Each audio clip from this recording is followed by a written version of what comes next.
ひなつきと友達になりたいんだ。サーフィンとセーナどっちが大切？いいな。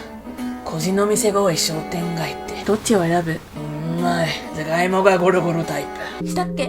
また明日な。番組が用意したのは素敵な家と素敵な車だけ。台本は一切ございません。皆さんこんにちは。キメチャンネルのロレッタです。It is spring break season in Japan. For the past few weeks I've got to work more and earn a little bit more money. I also got to travel a bit, but I also did a lot of relaxing, which was pretty much just binge watching Netflix a lot.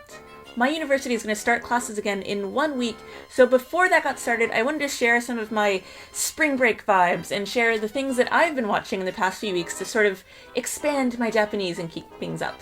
Which is why today I wanted to share the top 3 Netflix shows that I've been watching to keep up or expand my Japanese. Plus, I'm also going to add in some bonus shows because obviously, you know, not everything good is on Netflix. So, here we go. Most of the shows that really caught my eye were ones that were just really well put together. In other words, they had that aesthetic going. The first one is Terrace House. The aesthetic of the show is very clean, very pretty, and very beachy. A reality show about nice people. Seemingly boring, but surprisingly addictive are some of the things that people say about it. The show itself can get kind of slow at times, but it's a really good example of people actually talking in a day-to-day, from morning until night situation. Like you hear an actual daily life situation of people in Japanese, and it's a group of 6 people, usually 3 girls, 3 boys. So you get a chance to hear a lot of different styles. Specifically though, I actually liked the Aloha Hawaiian series, not because of the story, but because of the people who were in it.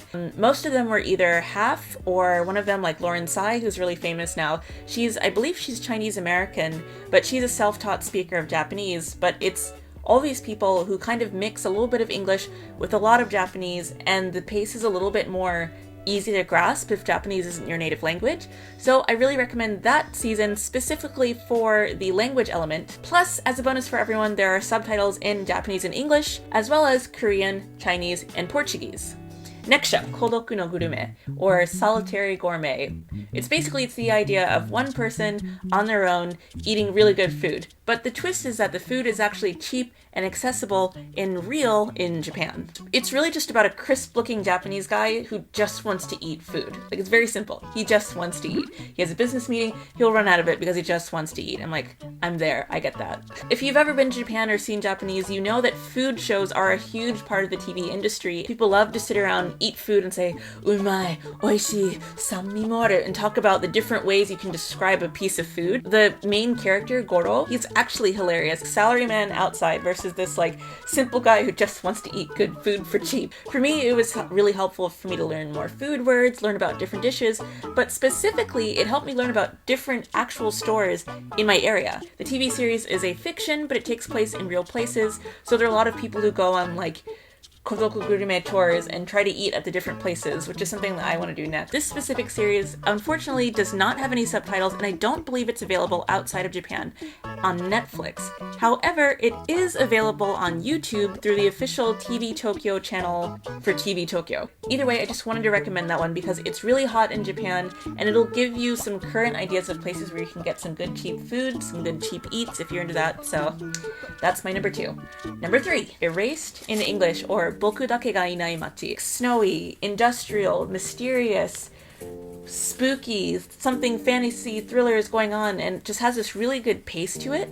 I first watched it because I was just looking for something to watch while I was folding my laundry, and I ended up not finishing my laundry and watching the entire series in an afternoon. The main character is played by 2 different people. One is the famous Yuki Furukawa. I think most people went to see him, but when you actually watch the series, you get really drawn to the performance by the younger version of the same character, Reo Uchikawa. So this young lad, he blew me out of the water. I had no idea, like, this is the best acting, some of the best quality acting I've seen in Japan, in Japanese TV in a long time, and the cinematography. When I saw the first episode, I literally thought I was watching like the Japanese version of like Stranger Things with cute Hokkaido accent. That was like the vibe that it gave me, and I was immediately sucked in. It had this like nostalgic, sweet, but dark, mysterious, like, not sci-fi, it's a fantasy thriller, but it really sucks you in. Those accents though, I couldn't get over. Everything was like, dabe. Yatta no wa omae dabe. It's like, dabe? Like, that sounds so cute. I think dabe is supposed to be desho in Hokkaido accent, and shitakke instead of matta ne.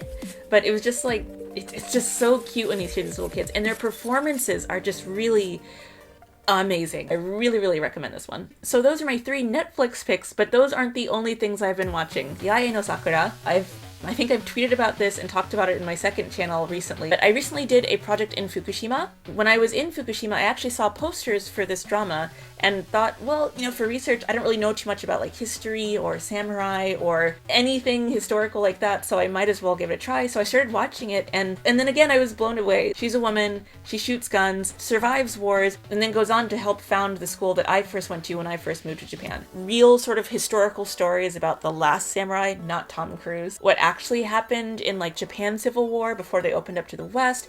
I'm not really into history stuff, but it really appealed to me, so I highly recommend that one. If you're looking for something a bit more academic, I have 2 recommendations. It's Nihongo de Kuraso. It's originally an NHK show. It's 4 people. They're all learning Japanese. They're learning how to navigate certain situations, like how to argue with your wife or how to spill the tea. Basically, it's like real life situations and how to do it both in a casual situation and in a more formal situation.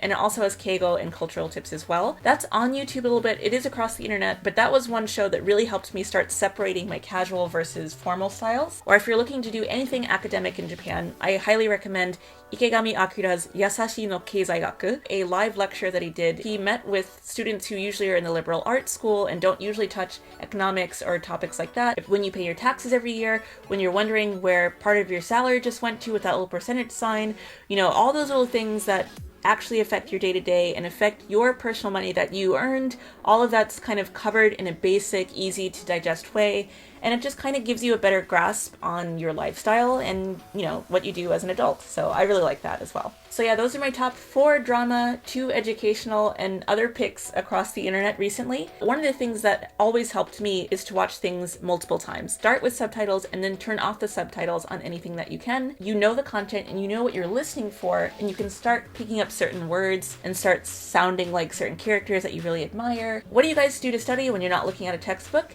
Let me know in a comment below, and I'll see you guys in another video. では、今日もご視聴ありがとうございました。I'll see you guys next time. Bye! Mwah! This is my Goro impression. I'm not raspy enough for him.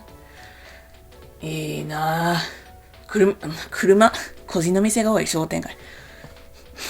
いいなぁ。うまい。